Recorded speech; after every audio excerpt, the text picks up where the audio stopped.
नमस्ते everyone, I am Nidhi Jain, a yoga and a wellness coach. स्वागत है आप सभी का आपके अपने चैनल योगा विद निधि जैन पर। आज की इस वीडियो में हम बात करेंगे एक ऐसी कॉमन प्रॉब्लम के बारे में जो आज का हर एक व्यक्ति फेस कर रहा है, और वह प्रॉब्लम और कोई नहीं है हेयर फॉल, मतलब बालों का झड़ना। अगर अब तक आप लोगों ने ये चैनल सब्सक्राइब नहीं किया है तो प्लीज़ सब्सक्राइब करना मत भूलिएगा, ताकि आप मेरे आने वाले वीडियो को मिस ना करें। हेयर फॉल के बहुत सारे कारण हो सकते हैं, जैसे कि हमारी बॉडी में किसी चीज़ की कमी या डेफिशिएंसी होना, हमारा अनहेल्दी डाइट, हम जो केमिकल्स यूज़ करते हैं या केमिकल प्रोडक्ट्स जो यूज़ करते हैं हमारे बालों में, उसकी वजह से भी हेयर फॉल हो सकता है। फैमिली हिस्ट्री एक बहुत बड़ा कारण है हेयर फॉल का। और लास्ट में मैं बताऊंगी कि एक stress is an important factor of having a hair fall. तो आज की इस वीडियो में हम जानेंगे ऐसे कौन कौन से योगा आसनास हैं जो हमारी मदद करते हैं हमारे हेयर फॉल को प्रिवेंट करने में, और साथ ही साथ ये सारे योगा आसनास हमें हमारे हेयर्स को ग्रो करने में और उन्हें स्ट्रेंथन और मजबूत करने में भी हमारी मदद करते हैं। आज के इस वीडियो में योगा आसनास के साथ साथ मैं आप लोगों को कुछ डूज एंड कुछ डोंट्स बताऊंगी जो कि हेयर फॉल को मैनेज करने में हम लोगों की मदद करते हैं। तो इस वीडियो को पूरा ज़रूर देखिएगा, स्किप मत कीजिएगा और अंत तक जुड़े रहिए, ताकि आप कुछ भी इंपॉर्टेंट इन्फॉर्मेशन मिस ना करें। आगे बढ़ने से पहले आप लोग एक बात को ध्यान में रखिएगा कि योगा करने का एक प्रोसीजर होता है। अगर वो प्रोसीजर आप फॉलो करते हैं तो आपको बेनिफिट्स और रिजल्ट्स ज़्यादा अच्छे से मिलते हैं।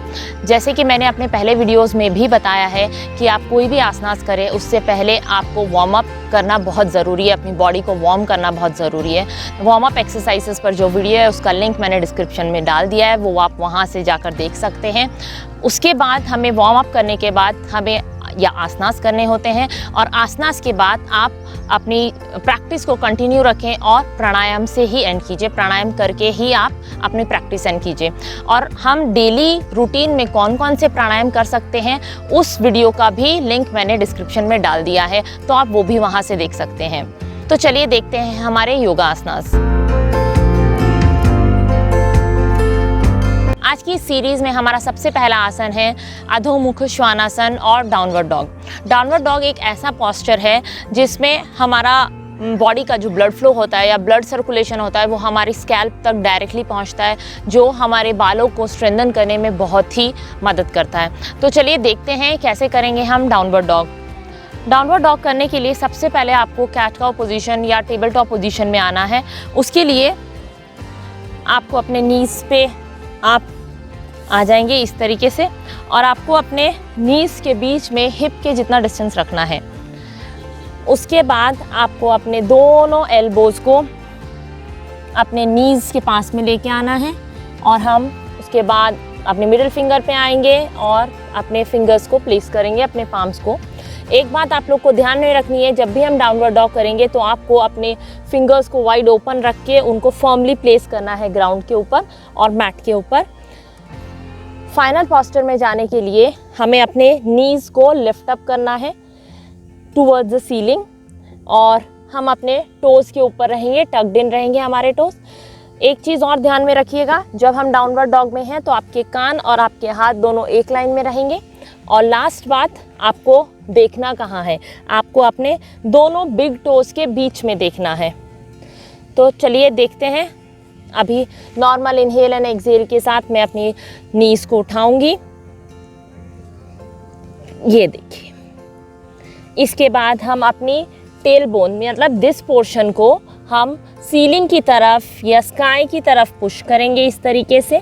हमारे पाँव स्ट्रेट, हाथ स्ट्रेट, कान हाथ के पास, हमें दोनों पाँव के बीच में देखना है। स्टे नॉर्मल ब्रीदिंग के साथ। इस तरीके से पूरा ब्लड फ्लो हमारे हेयर्स के स्कैल्प में आता है, और इससे हमारे बालों को बहुत अच्छा सर्कुलेशन मिलता है। ये ध्यान रखिएगा, जो लोग इस तरीके से अपने पाँव को स्ट्रेच या सीधा नहीं रख सकते हैं वे लोग स्लाइटली बेंड भी कर सकते हैं, और इस तरीके से आप डाउनवर्ड डॉग भी कर सकते हैं। नहीं तो स्ट्रेट रखिए और रिलैक्स कीजिए। एक और वेरिएशन मैं आपको बताना चाहूँगी, जिन लोगों के हील्स आप डाउनवर्ड डॉग में हील्स फ्लोर पे नहीं आ रहे हैं तो वो लोग अपने टोस पे भी रह के डाउनवर्ड डॉग में जा सकते हैं, और नहीं तो आप इस तरीके से पैडल कर सकते हैं डाउनवर्ड डॉग में रह के भी, इस तरीके से रिलैक्स। ये था हमारा डाउनवर्ड डॉग। इसके अगला आसन हम देखेंगे जिसका नाम है उष्ट्रासन। उष्ट्रासन मतलब camel pose. Camel pose again बहुत ही अच्छा आसन है हमारे बालों को स्ट्रेंथन करने के लिए, उनकी हेयर फॉल को हम मैनेज कर सकते हैं उष्ट्रासन करके। एक और चीज़, उष्ट्रासन थायराइड प्रॉब्लम्स में भी बहुत ही लाभदायक है। जिनको भी थायराइड रिलेटेड कोई प्रॉब्लम है वो भी परफॉर्म कर सकते हैं ये आसन। तो चलिए देखते हैं कैसे करें। उष्ट्रासन करने के लिए आपको अपने नीज़ पे इस तरीके से आना है। उसके बाद आपको अपने पाँव में और अपने नीज़ में इतना डिस्टेंस, हिप के जितना डिस्टेंस रख सकते हैं आप। अपने टोज़ को आप टग्ड इन रखेंगे इस तरीके से।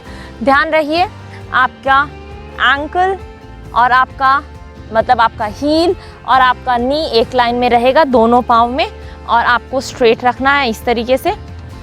उसके बाद हम नॉर्मल इनहेल एंड एक्सहेल करके इस तरह से रहेंगे, और हम फिर धीरे से अपना राइट हाथ उठाएंगे, टर्न करेंगे और अपने राइट हील को पकड़ेंगे, लेफ़्ट उठाएंगे एंड लेफ़्ट हील को पकड़ेंगे और स्टे यहीं पे रहेंगे नॉर्मल ब्रीदिंग के साथ। आप अपने हेड को हैंग कर सकते हैं इस तरीके से, और अपने हिप को थोड़ा सा आगे पुश कीजिए और रिलैक्स रहिए। यहाँ नॉर्मल ब्रीदिंग के साथ हम रुकेंगे एंड धीरे से हम पोस्चर रिलीज करेंगे। ये था हमारा उष्ट्रासन। इसका एक वेरिएशन मैं यहाँ आप लोगों को बताना चाहूँगी। जो लोग ये फुल उष्ट्रासन में नहीं जा सकते हैं उन लोगों के लिए आप अपने दोनों हाथों को अपने हिप्स पे और अपनी लोअर बैक पे इस तरीके से रखिए और अपने टोस को टक्ड इन रखिए, और धीरे धीरे हम स्लोली हेड डाउन करेंगे इस तरीके से। आप इतना जाके भी इसके बेनिफिट्स ले सकते हैं। नॉर्मल इनहेलेशन एंड एक्सहेलेशन, और उसके बाद हम रिलीज करेंगे। तो ये था हमारा उष्ट्रासन। इसके बाद हमारा अगला आसन जिसका नाम है शशांक आसन और रैबिट पोज और हेयर पोज जिसे हम बोलते हैं, ये भी हमारे स्कैल्प तक ब्लड को अच्छे से पहुंचाता है, और जिससे कि हमें मदद मिलती है हमारे बालों को स्ट्रॉन्ग बनाने में, शाइनी बनाने में, हेल्दी बनाने में। तो चलिए देखते हैं हम ये आसन कैसे करें। उसको करने के लिए आपको अगेन अपने नीज के ऊपर आना है इस तरीके से। आपको अपने दोनों टोज, हम वज्रासन बोलते हैं, उस पोस्चर में आप आएंगे, और आपको अपने हील्स को इस तरीके से पकड़ना है। और उसके बाद पहले हम इनहेल करेंगे अपनी प्लेस पे, और एक्सहेल करते हुए सबसे पहले हमें अपने फोरहेड को नीज पे टच करना है। नीज पे टच करने के बाद आपको अपने क्राउन को फ्लोर पे टच करना है। देखेंगे कैसे। जो लोग अपने हेड को नीज पे नहीं टच कर सकते हैं वो डायरेक्टली फ्लोर पे टच कर सकते हैं थोड़ा सा डिस्टेंस से। तो चलिए देखते हैं कैसे करेंगे। हम इनहेल और एक्सहेल करते हुए मैं नीचे जाऊंगी। फोरहेड को मैंने नीज पे टच किया। इसके बाद मैं अपने क्राउन को अपने फ्लोर पे टच करूंगी, और हम अपने हिप्स को उठाएंगे और यहीं रहेंगे। स्टे नॉर्मल ब्रीदिंग के साथ। इससे हमें बहुत अच्छा सर्कुलेशन हमारे बालों को मिलता है। हम यहाँ रहेंगे कुछ देर, जितना आपकी कैपेसिटी है उसके अनुसार, और फिर धीरे से हम पोस्चर रिलीज कर देंगे। अब हम देखेंगे हमारा अगला आसन जिसका नाम है सर्वांगासन। सर्वांगासन करने के लिए हमें अपनी बैक पे लाई डाउन करना है। ये भी एक बहुत अच्छा आसन है हमारे बालों को स्ट्रेंथन और शाइनी और हेल्दी बनाने के लिए। तो चलिए देखते हैं हम कैसे करेंगे सर्वांगासन। सर्वांगासन करने के लिए आपको अपनी मैट पे, अपनी बैक पे इस तरीके से लेट जाना है। आप अपने दोनों टोस को, पाँव को एक साथ रखेंगे, अपने दोनों हाथों को इस तरीके से रखेंगे। उसके बाद हम नॉर्मल ब्रीदिंग के साथ ही जाएंगे सबसे पहले आपको अपनी प्लेस पे इनहेल करना है और एक्सहेल करते हुए हम अपने ऐसे नीज़ को बेंड करेंगे और अपने हाथों से अपने हिप्स को सपोर्ट करते हुए हम हमारी अपर बॉडी लोअर बॉडी को उठाएंगे इस तरीके से। और जितना हम हो सकता है उतना अपने शोल्डर का यूज़ करेंगे सर्वांगासन करने के लिए। हमारे टोज पॉइंटिंग आउटवर्ड और आपको अपने टोज को देखते रहना है, नॉर्मल ब्रीदिंग करना है इस तरीके से। आराम से स्टे हियर नॉर्मल ब्रीदिंग के साथ। और हम धीरे से पोस्चर रिलीज़ करने के लिए पहले अपने नीज़ को थोड़ा सा बेंड करेंगे, अपने सर के पास लेके आएंगे और अपने हाथों को धीरे से अपने हिप्स पे स्लाइड करेंगे इस तरीके से एंड धीरे धीरे हम नीचे आएंगे। ये बात आपको ध्यान में रखनी है कि जब भी हम नीचे आ रहे हैं हमें कोई भी जर्की मूवमेंट नहीं करना है, कोई भी कुछ भी चीज़ हमें झटके से वापस नीचे नहीं लानी है। और एक चीज़ और ध्यान रखिएगा, जब भी हम सर्वांगासन से पोस्चर रिलीज़ करते हैं, जब हम नीचे अपने हिप्स को रखते हैं तो हमारा नेक, हमारा शोल्डर उठना नहीं चाहिए, ये आपको ध्यान में रखना है। एक और टिप मैं देना चाहूँगी, जो लोग सर्वांगासन या जिनका शरीर थोड़ा भारी है, जो सर्वांगासन नहीं कर सकते हैं, तो उनके लिए एक सिंपल सा टिप, आप लोग अपने हिप के नीचे कोई भी पिलो लगा लीजिएगा और उस पिलो पे आपको अपना हिप और अपनी लोअर बैक प्लेस करनी है। एक एग्जाम्पल बताती हूँ, आप ये सोचिए, मैंने जब आपको ये मैट को फोल्ड किया है, ये मैंने कुशन अपने हिप्स के नीचे लगा लिया है इस तरीके से। उसके बाद मैंने अपने हिप्स को, मैं राइट साइड टर्न हुई, हम यहाँ लेट गए इस तरीके से। आप लोग ये समझिए कि ये आपका एक कुशन है और आपने दोनों पाँव को, अपने हिप्स को इस तरीके से लोअर बैक को पिलो पे रख दिया है, कुशन पे रख दिया है। और उसके बाद हम अपने दोनों पाँव को इस तरीके से उठा लेंगे और हम यहीं रहेंगे। नॉर्मल ब्रीदिंग के साथ आप इस तरीके से भी कर सकते हैं, रिलीज़ कर सकते हैं। आज की इस सीरीज़ में हमारा लास्ट आसन, जिसका नाम है मत्स्य आसन और फिश पोज, वो देखेंगे हम कैसे करेंगे। Fish pose again it's a very good posture for thyroid people, those who are having thyroid, उनके लिए भी बहुत अच्छा है। और इसे काउंटर पोज भी बोला गया है। जब हम सर्वांगासन करते हैं तो सर्वांगासन का काउंटर पोज हमें फिश पोज या मत्स्य आसन बोलते हैं, जिसमें हमारा नेक एरिया पूरा ओपन अप होता है और स्ट्रेच होता है। तो चलिए देखते हैं कैसे करें। इसके लिए आपको अपनी बैक पे लेटना है, राइट साइड टर्न होके हम अपनी बैक पे आएंगे। इस तरीके से आपको अपनी बैक पे आना है। उसके बाद आपको अपने दोनों फीट को इस तरीके से टुगेदर रखना है। आप अपने दोनों हाथों को आप इस तरीके से हिप्स के नीचे रखिए और अपनी एल्बोस को फ्लोर पे टच होने दीजिए। ठीक है। अब हम इनहेल करते हुए हम अपनी अपर बॉडी को उठाएंगे और हमें अपने क्राउन को मैट पे टच करना है। एक बात का आपको हमेशा ध्यान रखना है, जब हम अपने क्राउन को मैट पे टच करते हैं तो ये ध्यान रखिएगा कि आपको सिर्फ 5% वेट अपनी बॉडी का क्राउन पे डालना है, ओनली 5%, इससे ज़्यादा नहीं तो यहाँ बहुत प्रेशर आएगा और आपको आगे कोई इंजरी भी हो सकती है, तो ये ध्यान रखिएगा। और इनहेल करते हुए हमारी अपर बॉडी को उठाएंगे इस तरीके से और अपने क्राउन को मैट पे लगाएंगे इस तरीके से। ध्यान रखिएगा आपकी बॉडी का only 5% of weight on the crown, बाकी आपका शोल्डर, आपका एल्बोज लेंगे और हमारे टोज पॉइंटिंग आउटवर्ड।